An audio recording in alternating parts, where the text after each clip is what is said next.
Greetings, one and all, to the most cursed, most cringiest corner of the internet. A YouTube channel content creator actively alienating everyone in both the analog and digital world.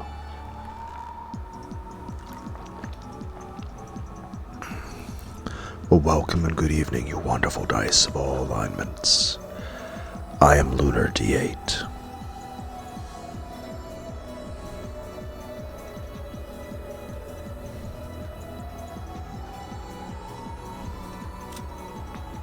Delano A. Knox, a member of Azern Jungfrau. I don't know how to actually pronounce that. The 7th District Repentance Enforcement Agency of the Great Court of Heaven, a head inquisitor of heresy, and a first-class archbishop. She is commonly known as Delanor of the 10 Wedges, or Death Sentence Delanor. The name Death Sentence comes from the fact that though inquisitors of heresy normally judge their targets to see whether they deserve death penalty or not, Head Inquisitor Lanor is only dispatched after a case has been vigorously inspected by the Great Court. Therefore, the very act of dispatching her is equivalent to a death sentence. Her father was a legendary inquisitor of heresy, but he broke the rules and was executed. She was the one who performed his interrogation and execution. Since that time, she has stopped growing, and both her body and mind remain eternally those of a young maiden. It is whispered that her heart also died at that moment, but she does not see it that way. Her primary weapons are the red key and the blue key, which take the form of a long sword and a short sword.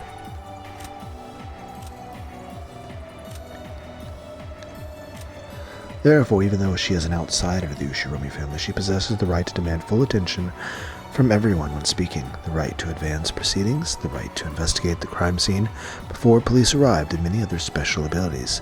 She gets pleasure from the process of solving riddles, but her greatest joy comes from using that victory to sneer at others.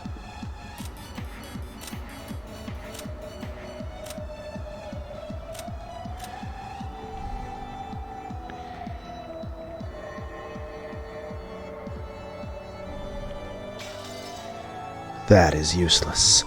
Oh? Now that you've met up with me, this is your demise.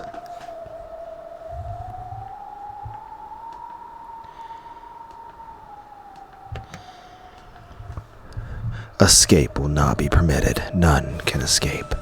True, we can't deny that it'd be possible for Father to suddenly wake up and go somewhere. But you know what? I can say for sure such thing couldn't have happened. You know why? How could I know? Are you trying to say you stood outside this door all night watching to make sure that I didn't take a step outside? Yes, someone was watching. This kid right here. What is that facial expression? What is the facial expression, Ava? I know that you've recently lost someone, and you've had multiple things that can be considered traumatic experiences. But I have concerns that you're either not sleeping well, Ava, or there is some imbalance of a neurotransmitter occurring. Your face does not scream the word safety. Please allow me to speak. Okay. How does this work in context of how much is this happening in the mind of Tyler Durden, and how much is this real world? Let it be known that entering or exiting through this door is impossible. The palace guards are ordered to blockade the study door. The doors to heaven opened with a strong, unrelenting radiance like the sun's, announcing the arrival of Delanors or underlings. Those words were clad in red truth and cut off the witch's method of escape. Chister 410 here, right here. Chister 45 right here. It has been some time, great Lady Beatrice. We were dispatched in accordance with alliance agreement and a request from Great Court of Heaven. We apologize for rudeness that is to follow. We formed a precision blockade on the study door, nya. I think it's best if you stay away from it, nya. Hee. Allow me to speak. I say again, from last night at 11 o'clock until the present time, the study door was not opened even once. What is that scrap of paper? It's a completely ordinary receipt, but even so, this mere scrap paper proves that you lied. Last night when you came out of the study, Ava saw her chance and wedged a receipt into the crack of that study door, and it fell down just now when Rudolph Kuhn opened the door for us. You know what that means. In other words, from 11 o'clock last night until now, Father couldn't possibly have opened this door. What'd you say? Rudolph, the window was locked, right? Yeah, that's why I smashed the glass. The other windows are all locked as well. Again, I have to say she looks like Ivy from Soul Calibur 2.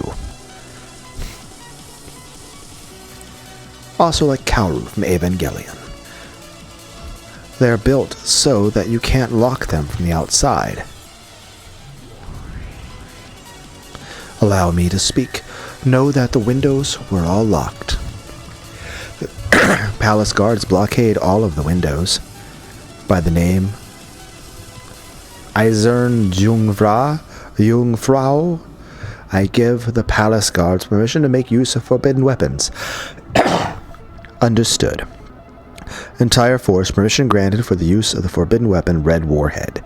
Begin transmitting activation code. Anya? The password doesn't work, nya. 410, turn caps lock off and try again. Chyster Squad, precision blockade for the study door and all windows complete. We warn the great Lady Beatrice that if anything is caught passing through these physically, conceptually, or by any other method, we will shoot without warning. Data link from Archangel Satellite 4, homing format, verdict model conceptual guidance. On top of that, we've got red warheads, nya. Impossible to shoot down, impossible to avoid, impossible to survive one hit. It'd smash even Lady Beatrice into little bits, nya. The Chyster Squad had laid down a pinpoint blockade over the door and over all the windows. Escape would no longer be permitted through any of these. My. I should be doing the welcoming, but it seems I am the one being welcomed. I'm grateful for the courtesy call, and you've even brought the Chyster sisters. Allow me to inform you that your paths to retreat have been cut off. Commander Delanor, let us now remove the sin and purify. You've done well, Miss Beatrice. I've had your paths to retreat terminated. You cannot leave through the door, nor can you leave through the windows. Therefore, escape will now be prohibited. You think you've shut me in this? You've shut me in with this alone?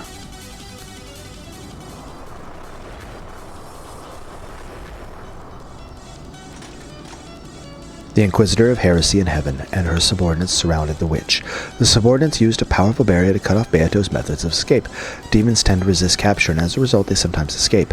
However, angels counter by blocking off passages of escape, allowing them to eradicate their targets without fail. In other words, this study was a perfect closed room from the time Natsuine-san climbs. She said goodnight to the time Rudolph opened the door. In that case, Father would have to be here, but there's not even a trace of him. Come on, what the hell's going on? The funny thing is this, what if he actually is underneath the bed, and it's just his corpse that's been there for over a year, and an airtight bag?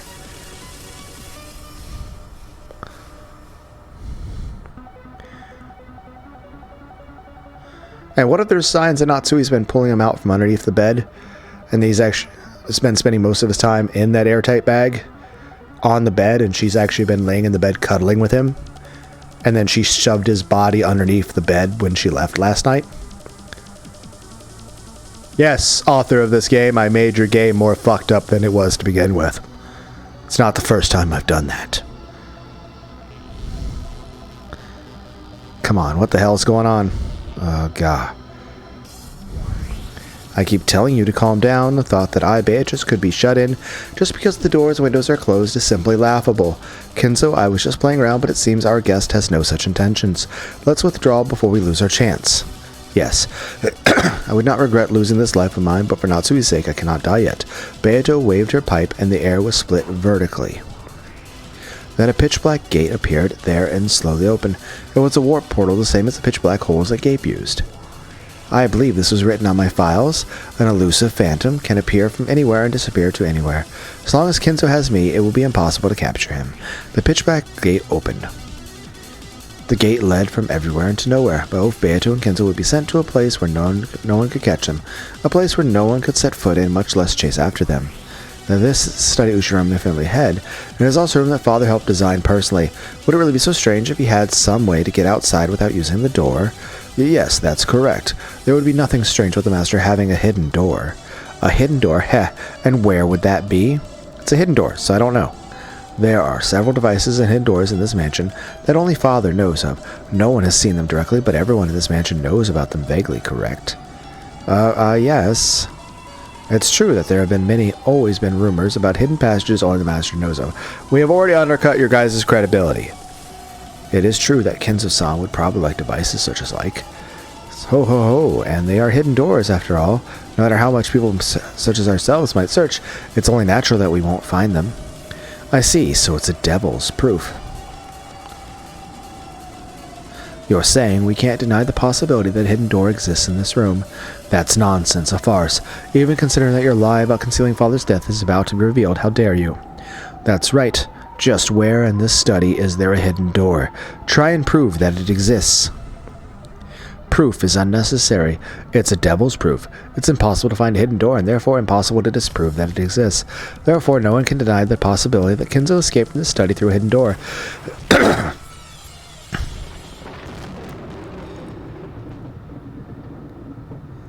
Yes, I will not allow a hidden door to exist in this room.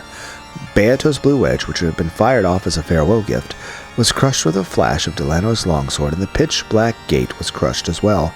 And if it wasn't just crushed visibly and physically, the warp portal conceptualized hidden doors would remain destroyed from that point onwards. Well, why can someone like you, who is neither the owner of the study nor the game master, use the red truth?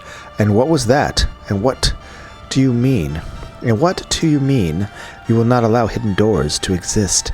It's because this is the mystery genre. Noxus third is forbidden for hidden passages. Yes, you're misquoting. It's that no more than one is allowed to exist,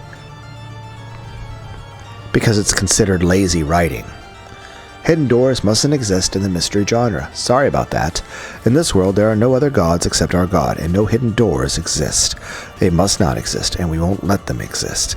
They are a blasphemy against our God. Enough pride in you to shock a witch. Ha, it's so painful to watch that it's actually pleasurable. Ha ha ha ha ha. Here it is, the 10 wedges to pierce witches. Just like usual, it's the kind of irrational argument I just love to hear. What a fool. The devil's proof might have been vague enough to let you escape from everything until now, but now that you're up against Delano, that move won't work anymore against us anymore, Beatrice. As I thought, you're no different from any witch after all. I'm disappointed. Beato, it seems this is an opponent we'll be able to escape from easily after all. Please do entertain me, Beatrice-san. You should at least serve some tea for your guests. It doesn't even matter if it's third rate. Come on, please use the blue truth and tell me how Kenzo-san escaped from the closed room study. Very well. Make sure you don't cry. It's possible that, after slipping out the door, Kenzo noticed the trick with the receipt and correctly returned it to its original place. Denial of that with the red has already been finished. After 11 o'clock, the door to the study was not opened even once. Kinzo might have been a marvelous magician and inventor, right? He might even invented a drug that turns his body to mist and slipped out through the keyhole. No such drug exists. It must not exist. Or maybe he invented a teleportation device, right? We've already discussed this in the Nox rules. That possibility is undeniable because of the devil's proof. Such a machine does not exist. I would not allow it to exist. Oh, so you can examine every drug in the world. You can deny the existence of unknown scientific devices. Again, the rule states that you can have the effects of drugs or scientific devices be used in a story, in a mystery genre.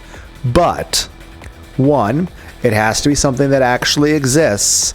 2, it has to be something that would actually exist in the time period in which the story exists. So it has to not only be something that exists, but it has to be something that would actually exist and be available in that time period. And even then, it's not allowed to be an overused device. And not only does any sort of drug and any sort of scientific device have to, 1, actually exist, 2, actually exist in the time period and setting and environment and be available in the, the setting that the story takes place in, and it must not be overused or be a crutch of the entire story. But even more so is that it must be something that is, you would expect that the average reader would already know exists and be able to understand. So you can mention, a crossbow is used, because even people that are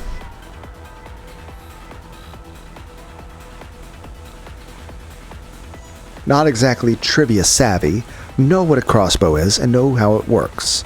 You don't need to explain the function and existence of landmines or crack. People understand that such a device or drug exists and generally understand what it does. You can't just make bullshit up, and you can't try to explain it with this advanced scientific thing that you have no reason to. Now, obviously, you're going to meet some people and readers that will not know certain things. That's fine. But you have to have something that's both either A, something that you should have a reasonable expectation that the average reader, the average Joe in the street would actually understand and know about ahead of time, or you have to have some amount of foreshadowing, much earlier in the story that would give the necessary context for people to understand it. And it has to be something that also isn't too difficult to explain. So either you should expect all the readers to have the necessary information as part of just being an average person, or it should be something that if it does need extra context, you've established well on earlier in the story. If you have something that requires explanation and you have neglected explaining it much earlier in the story, you can't just do it now. Even explaining it just a couple scenes earlier is too... It's not early enough.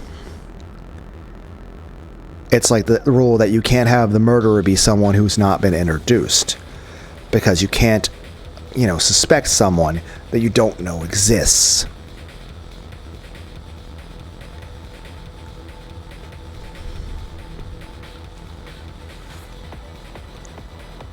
Otherwise, you're just either using MacGuffins or Deus Ex Machinas, or just pulling shit out your ass.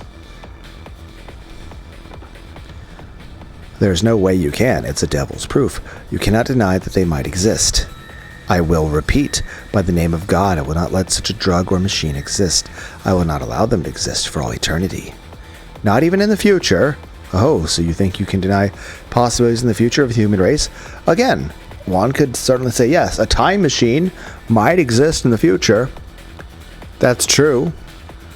But unless there is something you have specifically said at the very start of the story that establishes that that's a possibility, you have no right to even surmise the 1 in a trillion chance of a time machine being involved in this. Not only that, even if you did meet that prerequisite, you change the genre of the story, and we have already required that the genre must stay within the confines of mystery. We cannot go into fantasy or sci-fi or any of those things. We are in a fixed genre. We must abide by the rules of that genre. It's Noxus Fourth. It is forbidden for unknown drugs or hard to understand scientific devices to be used. Yes, and like I said, you can have interesting scientific devices or drugs, but they have to be things that actually exist, and that there's an actual expectation that your average reader will know and understand these things. You can't just invent random bullshit. I mean, you technically can. Writing a story, you can write a story about anything, but the thing is, that changes the genre. Like, you can have action anime, that's cool and all.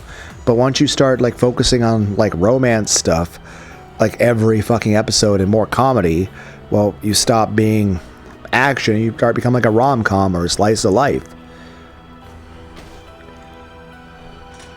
The progression of humanity, as well as techniques and knowledge that might be obtainable in the future, are decided upon by our God, and the denial of their existence has been proclaimed for eternity. Therefore, I will not allow such a technique to exist for all eternity. It is not permitted. Beato and Delanor had supposedly gone through a massive exchange of red and blue. However, not only did Delanor not take any damage, she also showed no signs of fatigue.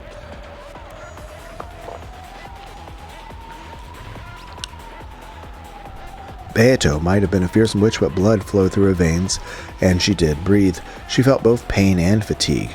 But Delanor was like a doll made of marble. She felt no fatigue, no pain, no hesitation. Even if Beato's sharp wedges had aimed right for Delanor's eyes, she wouldn't have shut them. In fact, it's doubtful that she ever blinks in the first place. But Beatrice, hang in there. Well, I'd already heard the rumors, but our compatibility really is awful. To think that dreams, hopes, and even future possibilities would be forbidden, the pride of the gods is overwhelming. I'd expect no less from a witch hunt executioner. It seems we'll never be able to enjoy a drink together. Even the strikes that had made battlers surrender over and over had absolutely no effect on Delanor. Well, I more or less knew that was coming. But to think that I'd be repelled so easily. Quite a formidable opponent. Oh my, so even the great goldsmith has gotten old and decrepit. Hearing those words come out of your mouth is rarer than seeing two comets in the night sky. I'm not decrepit, I'm already dead. That's true. Sorry, but I'm not letting you die for just a bit longer. Beato experienced something she'd only rarely felt during her entire life. It was probably what we'd call hardship. Beato quietly brushed aside Natsui's hand that tried to comfort her, and she regained her posture again, showing off her witch's pride and her continued readiness to fight. Is that all? There was no need for me to come here. I'm disappointed. I'm not done yet. I was just testing a few moves just now. I merely wish to measure your abilities. How foolish. Know your place, Golden Witch. Lady Beatrice? Beato's expression became tense once again. No longer was there any trace of mischief. The mood changed. The time for playing is over. Here I go. In that case, I shall acknowledge that Kenzo did not enter or leave the study. Why don't I accept your closed room? Let it be known that Beatrice has changed her pattern of attack. Beatrice, who had until now thoroughly resisted the idea that a closed room existed, did an about-face. She proclaimed that she accepted their proposition. Of course, this didn't mean she'd surrendered. This was a new attack of Beato's. Delanor noticed this and readied herself. What's going on? Why did Lady Beatrice acknowledge the closed room when she's trying to destroy it? Yeah, so she's probably trying to claim that Kenzo existed outside of this room. Confirmation that the great Lady Beatrice's warp portal has reactivated. Natsui claims to have talked with Kenzo in the study, but she never said that she spoke to him face to face. Therefore, if Kenzo was in a location other than the study, there is no contradiction as long as they held a conversation. But she still had an expectation that he would be in this room. After bouncing at an erratic angle, the witch's stake pierced the top of Delanor's foot. You sure are slow. Heh, top of the foot, all mine. Natsui used the internal phone line in the study to speak with Kenzo, who was in another place. There would be nothing strange if Kenzo, who hates the relatives, predicted that they'd enter his study and left to go elsewhere. He might have gone to the hidden mansion, Kuadorian. Asmodeus' stake, which contained the power of Beato's blue truth and pierced Delanor's foot, changed into a blue wedge. Not bad, that makes sense, yeah? Blue truth, valid. A cyclone of gold butterflies swept up, Beato at its center. The magical but wait a minute. The problem with that is, isn't the gold located at Kuadorian? We know where Kuadorian is. We can go there and check. The magical power of the once smashed black gate was once again refilled. If I can manage to hold off Delanor off here, I'll be able to warp Kenzo out of this study this time, and all the way to Kuadorian. Delanor moved clumsily, trying to pull the blue wedge out of her foot, but it didn't even budge. Of course, Beato didn't miss this chance. No witch would. I've got more, so get ready. There's a chance that the Kinzo Natsui mentioned does not refer to the person himself. The Kinzo Natsui spoke might have been another name for this room, right? Kinzo had taken refuge in Kuadorian and was impossible to contact. Perhaps Natsui called this room Father, and by contemplating inside it, she felt as though she had received some sort of relation from Kinzo. We've stopped your movement. You've already lost.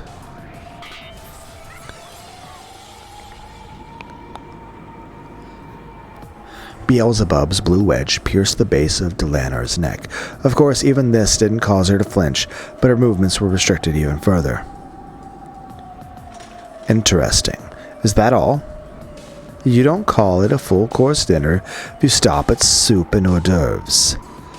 I'll hit you with the main dish and the dessert all at once, so watch your stomach explode as you die. Even if, as you say, this is a closed room and the impossibility to escape from, you can't deny the possibility that he's still hiding in this room. I'm not talking about a hidden door. He might be under the bed or above the ceiling. Okay, how would he actually be above the ceiling? How would that work? He might be hiding in a truly unobtrusive blind spot that only demons can know of, right? Or it might be that Natsui, who was ordered to speak especially on Kenzo's behalf, considered herself both his representative and another Kenzo. In other words, it's possible that Natsui was also Kenzo. I've got plenty more. At 11 o'clock last night, Kenzo escaped out the window. Natsui watched him go, then locked the window. This doesn't lead to any problems. In fact, it might be the most beautiful blue truth yet. How's that, Delano Enox? Ha! There are many ways to escape from this closed room. Know your foolishness in trying to oppose my master. There's no need for you to argue back. Just lose and sleep for all eternity.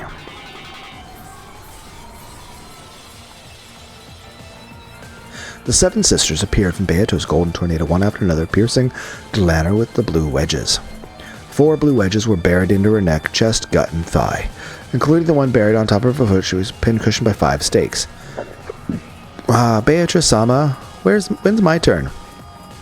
I'll use you if I think of any more. Be quiet for now. Cackle, how do you like that, Delanar, the witch hunter? After skewering and burning so many witches in the past, how does it feel to be skewered by a witch this time? Ha ha ha ha. They were all ridiculous arguments, but they came fiercely, one after another. Though a total of 5 wedges pierced Delanar, her expression didn't change in the slightest. However, her movements had indeed become limited. Phew. Witches sure are scary, Nya. You can't beat twisted logic, Nya. They don't violate the Nox Decalogue. It's valid.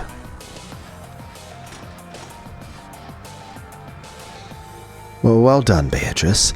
Even if there was no one in this study, and even if it was a closed room, that alone isn't enough to deny Father's existence. Against a normal opponent, I think the matter would be settled by now. But this is Delanar, head inquisitor of heresy. This ruthless woman killed even her father when he violated the Decalogue. Kenzo, now. Right. Now that Delanar has been pinned down, this was their last chance to recover their magical power and escape. Once again, a pitch-black gate began to rise slowly in front of Beato and Kenzo. Though the gate had once been opened by simply drawing in the air, it wasn't so easy in the study now, filled as it was with the witch's power denial. Well, what do you think, everyone? No matter how much you question the state of the study, you can't question whether or not Father is in good health. Oh, so you say, both you and I had better not forget that we are part of this battle, right? I cannot fight against witches, but I can fight against you. Erica grinned at Natsui with a smile more demonic than a real demon's. Natsui-san, let me ask again. Last night you spoke of Ushiromi Kenzo-san, right? Yes, I have said repeatedly that I came to deliver a report for the day and say goodnight. This may be a strange thing to ask, but since it's needed to prove your innocence, please answer me straightforwardly. This Kenzo you speak of is the Ushiromi Kenzo we all know of, right? It isn't a different person or thing with the same name, is it? I'm not really sure what you mean. It's like this. You didn't, for instance, start calling this room itself Father after Father's death, right? That's what she's asking. You said you gave a daily report to Father before you went to sleep, right? That doesn't mean you gave a daily report to the wall there all by yourself inside the study called Father, right? How rude. Nothing of the sort happened. Father is Father. He is in good health. And I most certainly gave him a report and said good night to him last night. I'm not trying to trick you or talk my way out of anything. I see. In that case, can you repeat what I'm about to say? If you aren't tricking or deceiving us in any way, you should be able to do it. Fine, I'll repeat whatever you want. Repeat it. Ushiromi Natsui did, at 11 o'clock last night, speak with Ushiromi Kenzo while in the same room as him, this room. I, Ushiromi Natsu, did speak Ushiromi while in the same... Good. Then I'll ask one last thing. Seriously now, Natsui-san. You didn't do anything like throwing Kenzo-san out the window after your conversation and locking the window behind him, right? Okay, so at this point, if she actually is talking, like she confirmed, oh, Kenzo was... Now granted, she's lied about a few other things, but I mean, technically it is, like I said, it is still possible that she actually did talk to Kenzo, actual body, in this room last night. By having his body actually, his corpse still in the bed. And then she put him in a bag and then shoved him underneath the bed before he left. Before she left. So it is still possible that she came in and delivered a report. She was just speaking to a dead body. Again, I'm making your story worse. I'm making your story more depraved than what you thought possible. Because everything still makes sense if you did.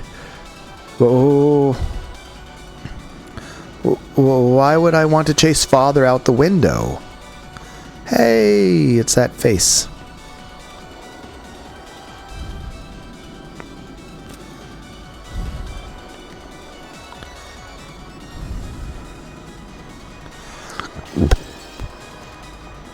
This is intolerable. This mockery is intolerable. Please allow me to speak. Let it be said that when Natsui refers to Kenzo, she means Ushiromi Kenzo and nothing else. Please allow me to speak. Natsui claims to have met face-to-face with Kenzo in the study at 11. Natsui let out a cry, but it was too late. She had been totally suckered in by their provocation. The blue wedge to the foot representing the telephone discussion. The blue wedge to the neck representing the study itself being called Kenzo. The blue wedge to the gut representing Natsui herself being called Kenzo. The blue wedge to the thigh representing Natsui letting Kenzo escape out the window and locking it afterward. The four of them were smashed up with a thin sound, because Natsui, the one who knew the truth, had denied them. Those denials had gained the power of the red truth. Despite Kenzo's absence in this closed room, Beato had introduced 5 ways that Kenzo could still exist. Natsui had carelessly crushed the premises behind the 4 of those herself. Only one wedge remains. In other words, this was the last blue truth that could bury the contradiction of Kenzo's existence in the study, but not the existence there latter, after it became a closed room. There was only one theory that pierced Delano's chest. Kenzo is hiding somewhere in this room. With that theory, even if Kenzo wasn't present in this closed study room, he could still exist there. If this wedge of Satan were to be crushed, their chances of escaping this room would become hopelessly dim. Beatrice-sama, quickly escape while you still can. Delano slowly grasped the final wedge, which still pierced her chest. Apparently, the vice-like grip was hurting Satan, as though all the bones in her body were being broken. All that remains is this one wedge. It was about Kenzo hiding somewhere in this room, correct? As the detective, I've searched all those places. If I didn't find him, just where could he be hiding, Giggle? With the final wedge still sticking out of her chest, Delano slowly approached Beato. This wedge was taken out, then. Allow me to ask, just where in the study is Kenzo hiding? Well, then, maybe he's under the bed? A check of that place has been finished.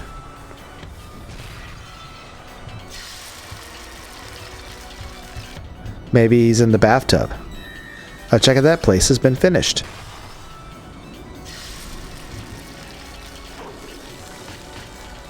Inside the closet, under the desk, behind the curtains. A check of that place has been finished. Check finished. Check finished.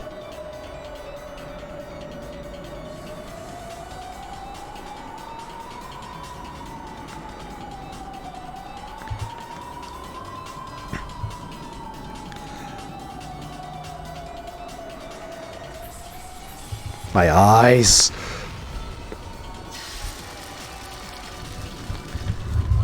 Behind the bookshelf, behind the closet, under the carpet, under the floor, above the ceiling, behind the wallpaper, inside the sofa, inside the chair, inside the bed, inside the blankets, inside the walls, inside a rock, inside a crack, inside the room.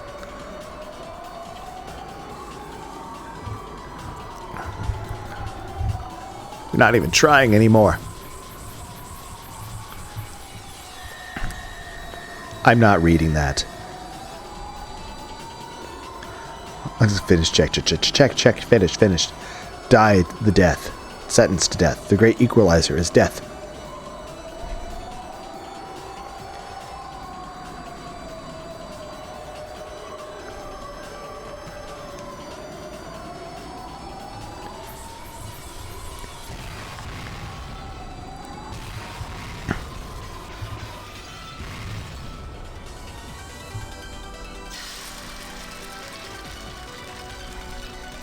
No locations would work against Lunar by this point.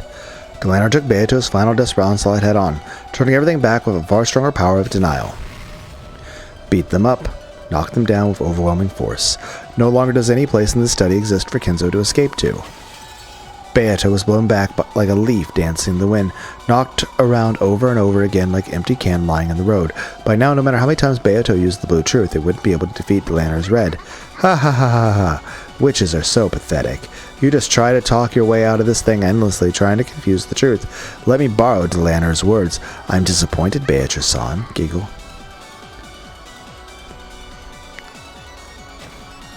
Erica coldly delivered these decisive words to Beato, who was crawling on the ground. Detective's authority. The detective has the right to inspect all crime scenes. I have exercised this right, therefore I can say this. Kinzo-san is not inside this room. Furthermore, this room is a perfect closed room. From the above 2 points, I can state this fact. This room is empty this whole time. Natsui lied about having met Kinzo-san here last night. That makes this checkmate, Beatrice-san. Giggle. How's that? Simply by the existence of this room, this level of reasoning is possible for Rudo Erica. What do you think, everyone? At these words, the final wedge shattered, and at the same time, the pitch-black gate that was about to open shattered once again. This time, the warp portal had been completely destroyed. No longer would Kinzo be permitted to exist in this room or escape from it. Beato struggled to her feet, but that was the best she could do. She no longer had the energy to fight. She had taken all the denying red head-on from close range. It took all of her strength just to withstand the pain so long, so strong it felt like she'd vomit up all her insides. Even Beato had always aimed for the title of the strongest and the most evil witch.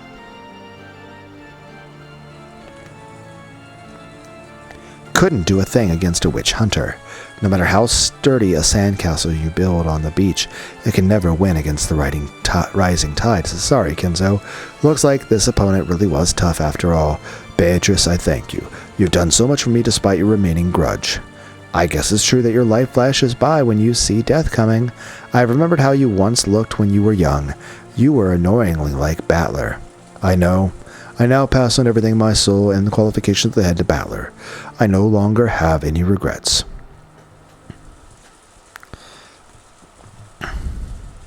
Battler? My apologies. How pitiful that I swore to fight with you once again. I must settle my accounts like this.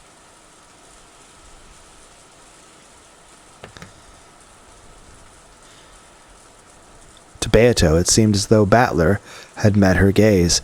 There was no way he could have. This Battler was the peace Battler. There was no way he could see Beato in this higher level world.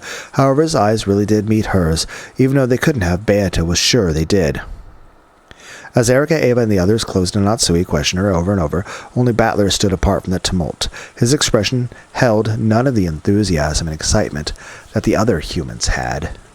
It just piercingly and coldly surveyed the scene, and the expression on his face was a quiet displeasure, anger. He wasn't feeling compassion for Natsui because her lie was about to be exposed. However, he couldn't excuse Erica, a self-proclaimed intellectual rapist who simply enjoyed cornering Natsui and those who sympathized with her. Then he whispered softly, "It's useless." Beato and the others definitely heard that. You don't think Battler might turn things around from this weakened position? I probably could have done it back in the day. And Battler can probably do it. Battler. Battler. If you are indeed the man who will inherit everything from me, now is the time to prove it. Don't let the legend of the Golden Witch end here. It's true I met Father here last night. It's true. and he spoke to me of the Ushiromi family's glorious history, as well as the burden of bearing it. Your lie has already been exposed, Natsui-san. We already know that you were alone in this room last night. Isn't it about time to give up and confess? Culprits who are bad at giving up tend to go with bad mystery novels. At least in the end, please prove that this is a slightly better third-rate mystery than that. It's useless. It's all useless. Battler, who had been silent off by himself up until now, spoke. At first it sounded as though he was attacking Natsui. However, when Erika realized he was glaring directly at her, her expression visibly clouded with displeasure. And just what are you calling useless? If this is a third-rate mystery, then the detective's third-rate too. Listen up. I'm going to become grandfather.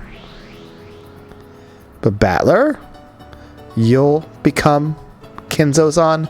Are you saying you'll become Kinzo-san and reenact his disappearance from this room? Do you actually intend to deny my checkmate? Fool! What is this man saying? Hey, new girls, this here's your first game, right? Sorry, but it's totally useless to call checkmate after a little something like that.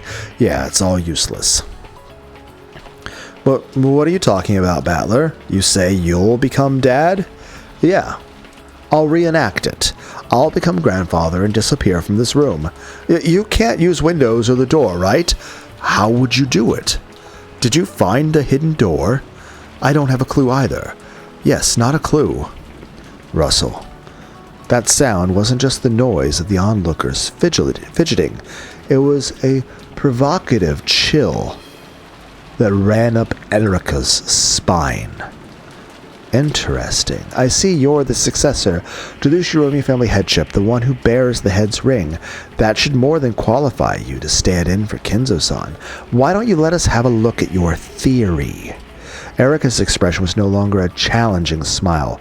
It was malicious, overwhelmingly displeased.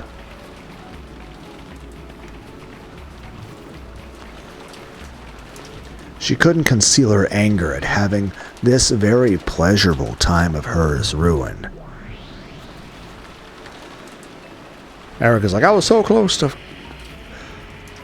how will he get us out of here? I've got it. I see, so that move is still open. So you finally figured out, you damn geezer, hidden doors and hiding under the bed. All that stuff is so pitiful it brings tears to my eyes. This is the Ushiromi Kinzo we're talking about here. There's got to be more thrilling and exciting answer. Exactly. How pitiful that even I couldn't think of it, even though it was about me. And how pitiful that the only one of my relatives to understand me is Battler, the kid who returned after being gone 6 years. Battler, take my place. Do not shame me. Sure, Gramps. I'll teach these guests what the dignity of the Ushiromi family head is all about. What are you planning to do, Father? Wahahaha, Natsui, Beatrice, watch. We'll show you what being the Ushiromi family head truly entails. That Battler, what's he trying to prove? There's no way he can do anything. This is a perfect closed room. Aunt Natsui, come over here. Now, move as I tell you to. Battler called Natsui over to the window and whispered something to her with his back toward the others. Miss Delanor, you're ready for everything, right? It's not possible for Kinzo and the witch to slip out of this room, right? Of course. Gertrude, Cornelia, and the palace guards. Double-check the seal of this closed room is perfect. Please allow me to speak. Our barrier is perfect. Allow me to speak. There are no hidden doors, and escape will not be granted through either door nor window. Palace guards, when Battler engages the barrier, fire arrows without hesitation. Chichester Corps, sister. Roger. Battler-sama, prepare yourself. Escaping from this room is impossible. But he'll do it, yeah? How? He's certain he can succeed, even without any basis. That's what it means to be the Ushiromi head, yeah? True. Let's watch. Yeah. Let's see the majesty of Riche's opponent. Then I'll begin. Everyone nodded and watched Battler's every move. Grandfather was lying in bed like this, grunting his understanding about Natsui's daily report or whatever. Battler lay down on the bed himself. As if it still mattered now, Erica grumbled about disturbing the crime scene, but no one listened to her. Then I stop answering and sleep. Well, realistically speaking, I probably get tired of all that talking and only pretend to be asleep.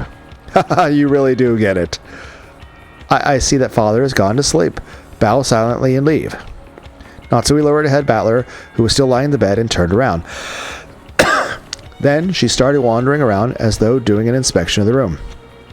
After seeing that grandfather was asleep, Aunt Natsui probably did an inspection of the room before leaving. Of course, she had Shan and Chan and the others clean it every day, but she still checked it thoroughly herself, making sure there was no dust piling up, making sure she hadn't run out of any consumables. Yes, this is the room of the precious family head, so I check everything carefully myself instead of relying entirely on the servants. I always do that. That's true. Madam usually checks things very carefully. Her inspections are very detailed, and she even checks all the consumables in the washroom one by one. In other words, we aren't just talking about dust on the windowsill, like you all see on the TV. You see all the time on TV. She checks to see that there's enough soap and toilet paper in the washroom. Though she probably doesn't have to do it each day, she's very devoted. That is my routine. I must slack off in my inspection of the head's room for even a single day. So what's your point? Please keep showing off to a minimum. Giggle. It's like, aw, you're jealous. It's like you're not the center of attention, and you're not completely right about everything. Isn't getting to show off the biggest perk to being a detective? But I'm the detective. Since we're inside the study, you can probably tell. But even though we call it a study, it wouldn't be wrong to call it a second house inside the mansion. It has a sleeping room, a study, a washroom, and even a toilet and a bath. In other words, it isn't a single room. You could call it a full house. Thank you for the explanation of the room's layout. However, the move of having him hide somewhere in this room has already been defeated. He isn't hiding. However, there's got to be several blind spots. For example, if Aunt Natsui went into the bathroom to check the amount of toilet paper, most of the study would be outside of her range of vision. In other words, for almost every location in the study, the sole observer would have disappeared.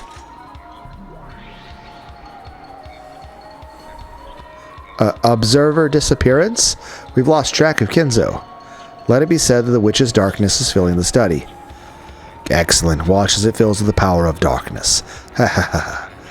So, if the observer, if Natsui goes away, so what? What's next? When grandfather noticed that fuzzy Aunt Natsui leaving, he got up. Why? Wahaha. On a twisted night such as this, what better way to enjoy a drink than bathed in twisted weather under the night sky? Since Aunt Natsui's in the blind spot of the bathroom, it becomes possible for grandfather to walk about the study at will. It was possible for him to move without Natsui's knowledge. It was possible for him to move without contradicting what Natsui knew. Warning, Battler is approaching the study door. Allow me to speak. A noise rings out when the auto lock on the sturdy door is released. Know that you cannot leave through the door without Natsui thinking something was odd. Because Battler had acted as though he was heading for the door, Gertrude, who was sealing the door, immediately sent out a warning. Maybe it was possible for him to leave the study while in Natsui's blind spot. However, that's right, there's the sound. We know there's a loud sound when the auto lock is released. Even if Natsui was in a blind spot inside the study, she wouldn't miss hearing that. Of course, she'd find it odd. Allow me to speak. Let it be said that Natsui did not hear the sound of the door opening while in the room. The washroom and the toilet are very close to the door. Even if they hadn't been, the auto lock always lets off a massive sound. She'd be able to hear the sound no matter what. Natsui had already spoken with Erica and the others about the details of the previous night, making it quite clear that nothing of the ordinary had occurred. Any argument that relied on Natsui failing to hear the lock wouldn't work. Please allow me to speak once more. Kinzo entering or exiting through the door will not be permitted. Let it be said that this is a useless struggle. It is foolish. It's true that I can't break through the red of that girl by the door. But what about you over there by the window? Turning his back to Gertrude, who claimed that leaving through the door was impossible, Battler locked his gaze on Cornelia, who stood in front of the window. Make sure you hold that barrier of yours up tight. because you're going to be blasted away, okay? By now, Battler's target was clear. It was Cornelia. It was the window. He was going to smash this closed room from the window. Not expecting to be chosen as the target herself.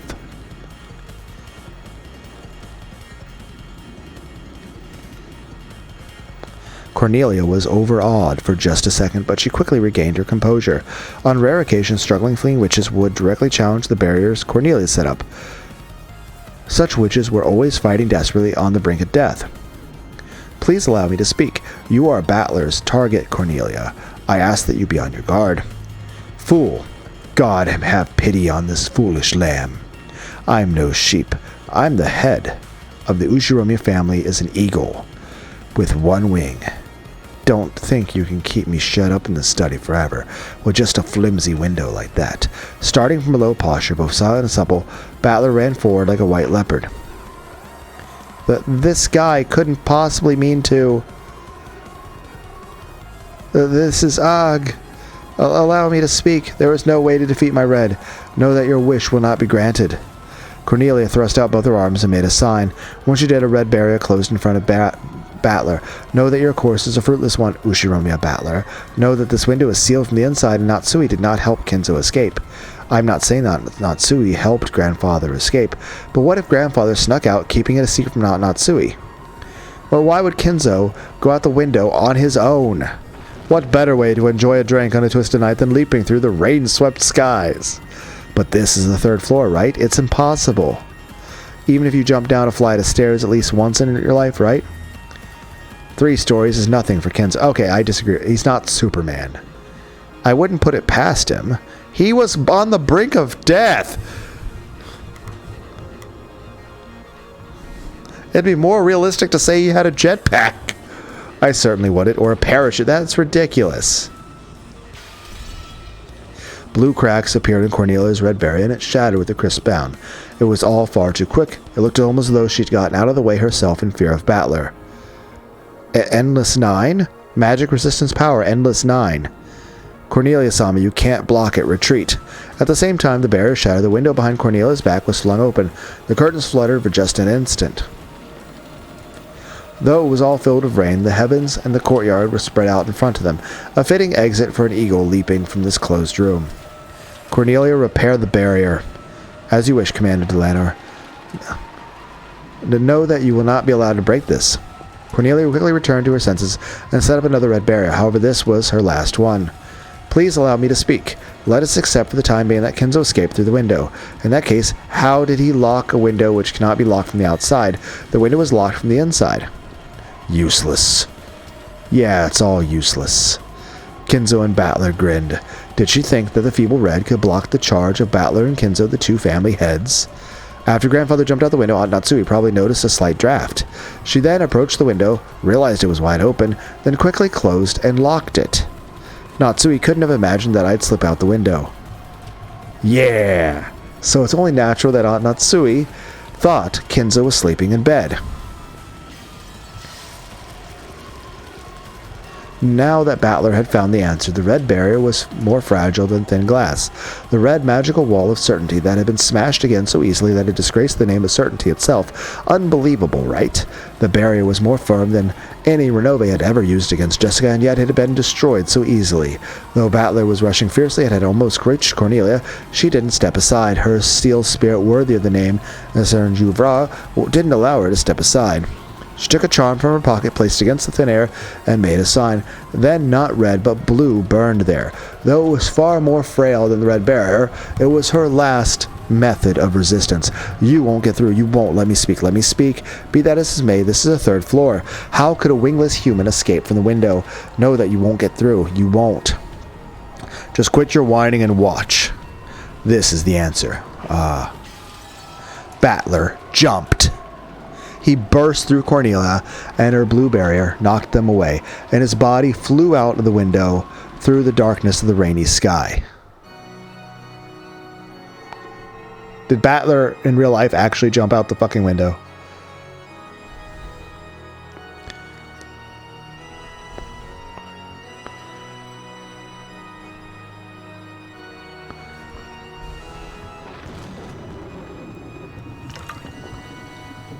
Battler jumps out of Kinzo's window. Break free. The fragments of the blue barrier scattered, beautifully adorning the surrounding air. The closed room had been smashed open. Battler flew out of the mansion, through the sky above the rainy courtyard. All the raindrops became small, round gems and were scattered through the air. Battler flew across the treasure box world of that exquisite stormy sky, through the countless gems of rain that filled it.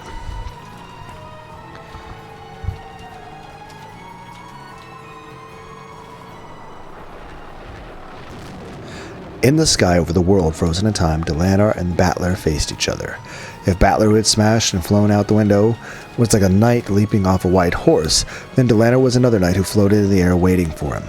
In the air, above the courtyard, surrounded by the Ushirome mansion and frozen in time, the true new head of the Ushirome family and the disciple of heaven who would test him crossed paths. Well done. When you fall into the courtyard, whether you live or die, it won't change the fact that Kinzo could have defeated this closed room.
You who have thrown away your life and jumped are a martyr. Well done. You have smashed our closed room barrier. Splendid, Ushirome Battler. However, I am the head inquisitor of heresy, Lunar Nox. I cannot allow you to escape from out under my nose. Now at the end, allow me the honor of crossing swords with you. Sure, bring it on. This game is surprisingly unrelenting. In this world where the gems of rain fell slowly like large snowflakes on a snowy field, Lunar and Battler slowly crossed paths. It seemed slow, and yet it happened in a flash. Their gazes crossed and clashed like lightning. Night confronted night head-on, and everything would be settled with a single strike. Blue and red crossed paths. Was it shown beforehand that a blind spot existed within the study for Natsui? If it wasn't shown, this theory will not be permitted. Nox is 8th. It is forbidden for a case resolved with clues that are not presented. Lunar's double strike with blue and both red blades reached out to slice Battler and failed. Those long swords which had never lost over the course of 100 battles cut through empty air. When we entered the study, its structure was clearly described. Too bad for you. For the first time, an expression showed in Lunar's face. It was a sudden smile. She had known about that long before. However, she still couldn't let him escape without attempting that single strike, not even with her reputation as an inquisitor of heresy on the line. She still crossed swords with Battler, even though she knew it would fail. Yes, I knew. With your answer, Nox's 8th is not violated. Here it comes, no hard feelings. Yes, come. In Battler's hand was a blade that shone red. That blade etched out the red truth.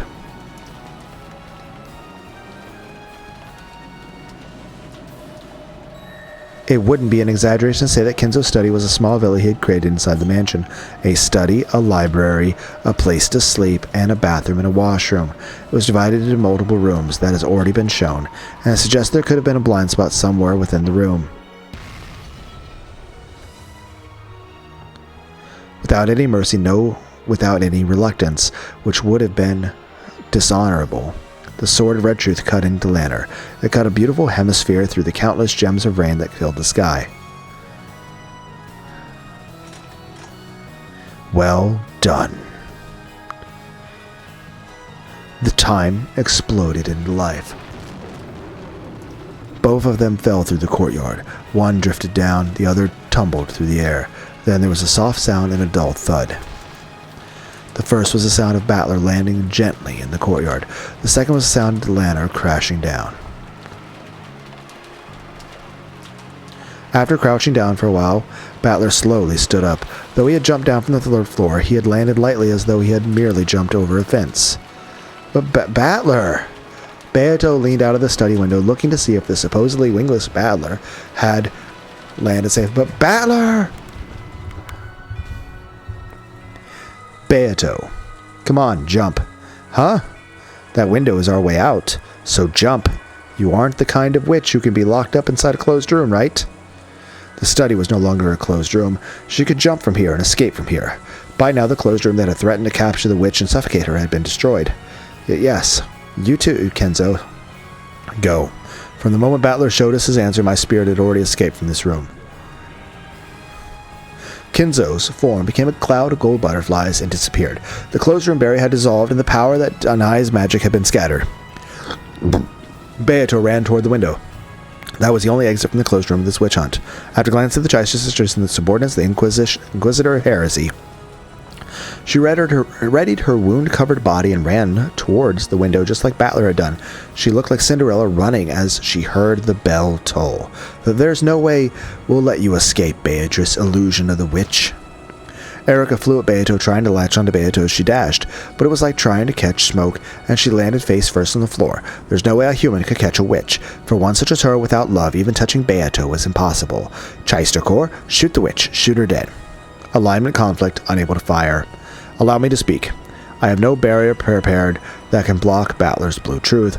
Both Chysters, Gertrude spoke with unbelievably calm voices. No one can stop them. Not Battler, not Kenzo, not Beatrice. If these guys manage to escape in my closed room theory, I'm the detective for Erica. Seizure noises. Erica crouched, screaming, clutching at her head. The great golden witch Beatrice isn't going to be defeated by something like that geezer's grubby study. It's still just the first twilight. I'll teach these newcomers that your game isn't that easy. Just like Battler, Beato also flew.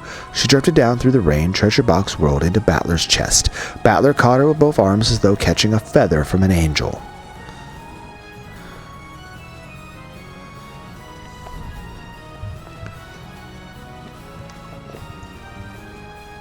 It was like a knight catching a princess who had been locked up in a tower. Like a beautiful picture of a scene in some fairy tale. Crap, I think I'm in love. Are all the Ushiromiya family heads like this? If you were to write down the unprecedented feats of Ushiromiya Kenzo, you would probably have an uproarious tale longer than all the grimoires in the study put together. It seems the tale of the next head will be worth writing down as well. In fact, it already is being written down. It's already a very, very long tale. Pooh. The demons giggled on top of the roof, holding umbrellas. Then they quietly looked down over the two in the courtyard. Ha ha ha ha! You're not bad at all. I guess all your games toughened me up. Games must have toughened me up. In shock, Beato actually praised Battler as he held her in his arms. Battler laughed in his usual carefree way. This is impossible. Erica looked down from the window and clenched her teeth, still clutching at her head. Still holding Beato in his arms, Battler grinned back. Erica. What? I'm not giving the riddle of the Golden Witch to you. I'll solve it. That riddle belongs to the two of us. Right, Beato? Indeed. My riddle is yo? When Battler laughed evilly, Beato's face turned uncharacteristically red. But even so, she spoke while laughing loudly. My riddle is yours alone, Ushiromiya Battler. I won't let anyone else solve it. Listen to her, saying something like that. Battler snorted, amused that Beato had said something so out of character, and still holding Beato in his arms, he spun around in a kind of waltz. The falling gems of rain celebrated their victory over this trial. He jumped down from the third story, and he's all right. He jumped down and escaped from the closed room. This is ridiculous. This isn't reasoning. It's insane. You haven't met Kinzo. If Battler had at least, well, I mean, guess technically you have met Kinzo, just reborn as Battler, had at least been seriously injured and writhing in the mud. Erica might still have had some ground to stand on. She might have even claimed that Kinzo couldn't have jumped down with his old body and gotten away unscathed. However, Battler stood calmly in the courtyard, looking up at Erica with the dignity of the victor. Everyone, I'll ask one more time.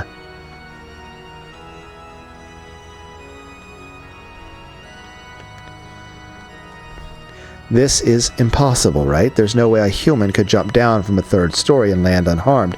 You have no understanding of the level of high expectation that everyone in the Ushiromiya family has of Kinzo. Granted, he may or may not be a complete fucking piece of shit, given some of the ways some of the storylines have gone out, and I've had to imply and theorize him doing absolutely deplorable things that would make him an absolute monster.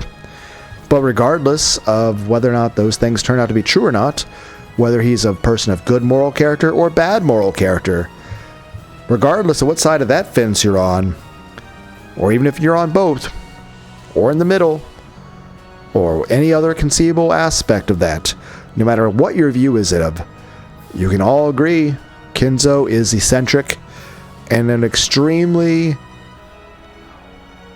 insane person.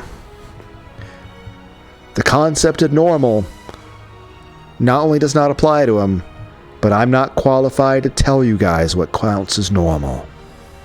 Isn't that right, everyone? Much less Kinzo-san jumping down from the third floor at his age. This isn't reasoning.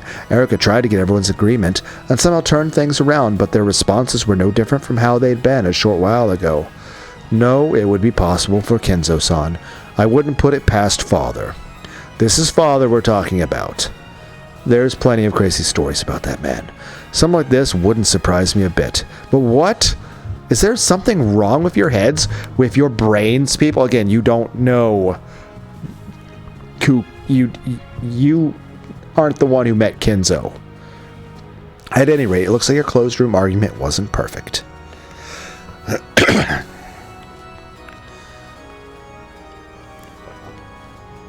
And again, Kairi, exceedingly beautiful.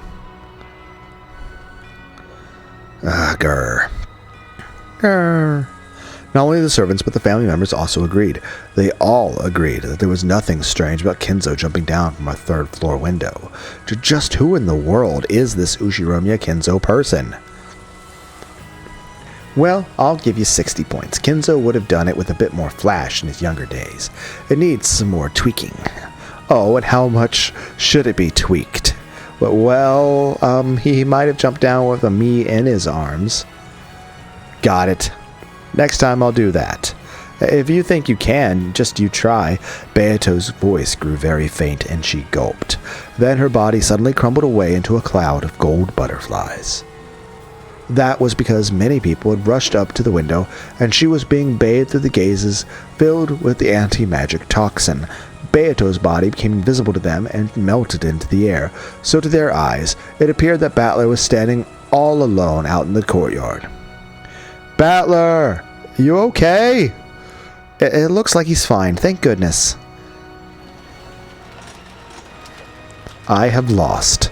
In that case, for the benefit of those people in the study as well, deliver your final blow to me. Use your final blue truth to show how Kinzo escaped from the closed rooms of that study.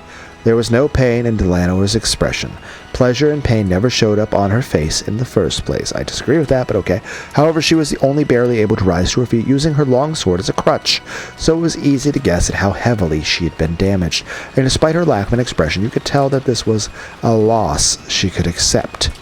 Battler and Delano turned to face each other. Here I go. Yes. As though readying herself, Delanor quietly closed her eyes, but she still stood tall and maintained her air of dignity. This is my blue truth. The blue power gathered. The battler slowly approached Delanor. Then he faced the rainy sky and yelled out the blue truth. Ushiromiya Kinzo escaped from the study through the window when Aunt Natsui couldn't see him. Aunt Natsui didn't notice and locked the window. In this way, Aunt Natsui saw Grandfather to go to bed, yet Grandfather was able to escape from the study without contradicting the lock to the window or the door sealed by the receipt. I have just demonstrated that it was physically possible for him to escape. Therefore, this battle is over. The blue wedge flashed through the courtyard, along with a blue bolt of lightning, roaring down towards Delanor's forehead as she stared up at the sky.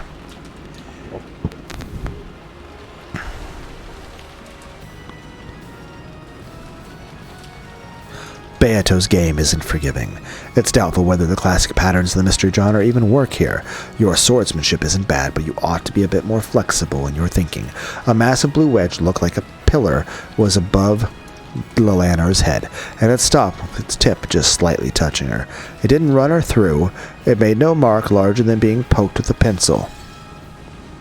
When Battler snapped his fingers, the blue wedge shattered and became a shower of translucent gems. No drops of rain that poured down over the courtyard. Delanor sat down in a dazed sort of way. Amidst the thunder and the rain, the successor of the Ushiromi family headship faced the people staring down from the study and spread his arms wide. Welcome to Beato's and my game. Welcome, Furuto Erika. Ha ha ha. Ha ha ha. How amusing, Ushiromiya Battler. Good, truly good. I'll chew it to bits. This riddle of the witch, all the way to the deep into the guts, while it's still alive. Ah ha ha ha ha. Battler and Beato both looked calmly up at Erika, who couldn't contain her evil laugh.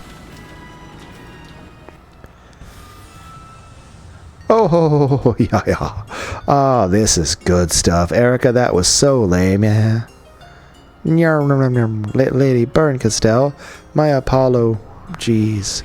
That look on your face. It's so incredibly laughable that I'd like to smash it and put a frame around it. Giggle. My double is so pathetic, lame. Bathed in the sneers of Berncastel, a being who was like a mother to her, Erika was so ashamed that it looked as though she'd chew her lower lip to pieces. Someday I'll definitely. Ushiromi Battler, Beatrice, Ushiromiya Natsui.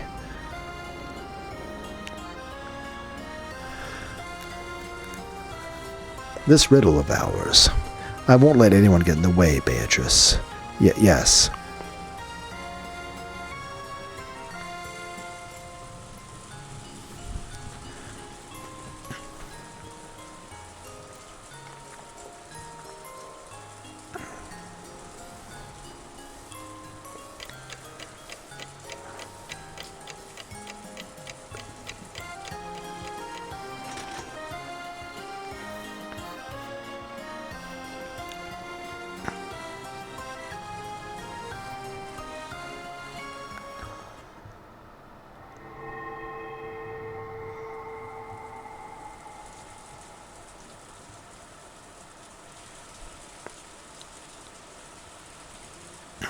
In the Golden Land, the quiet rain just kept on falling. In the arbor sat the sad witch, whose eyes had lost their glint, and Battler.